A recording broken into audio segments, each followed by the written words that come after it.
আচ্ছা বলো তো তোমার কোন সাবজেক্ট পড়তে বেশি ভালো লাগে? স্যার ইংলিশ পড়তে অনেক ভালো লাগে। কেন তুমি ইংরেজি পড়তে এত ভালোবাসো? স্যার কারণ ইংলিশে স্পোকেন করতে আমি ভেরি ইন্টারেস্টেড। তুমি খুব ইন্টারেস্টেড। আচ্ছা ঠিক আছে, তোমার যেহেতু ইন্টারেস্টেড তাহলে আমি তোমাকে কিছু বাক্য জিজ্ঞেস করি, তুমি অ্যান্সার দাও। বলো, কেউ চিরকাল বাঁচে না।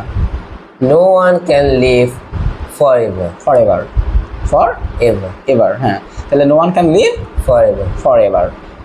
তার বাবা খুব গরিব। হার ফাদার ইজ রেদার পুর। হ্যাঁ, রেদার ফর।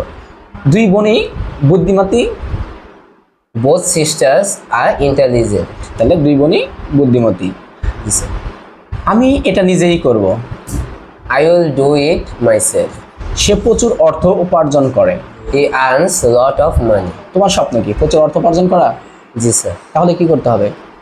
স্যার পড়ালেখা করে প্রতিষ্ঠিত হতে হবে। হ্যাঁ, পড়াশোনা করে প্রতিষ্ঠিত হতে হবে, তার মধ্যে ইংরেজিটা মাস্ট। কারণ বর্তমান তুমি যেখানেই কমিউনিকেশন করতে যাও, যদি ইংলিশে ভালো দক্ষতা থাকে, স্কিল থাকে, তাহলে তুমি ভালো কিছুই করতে পারবে। এই জন্য তোমাকে ইংরেজির উপর কী করতে হবে? প্রচুর জোর দিতে হবে এবং শিখতে হবে, বন্ধুদের সাথে প্র্যাকটিস করবে।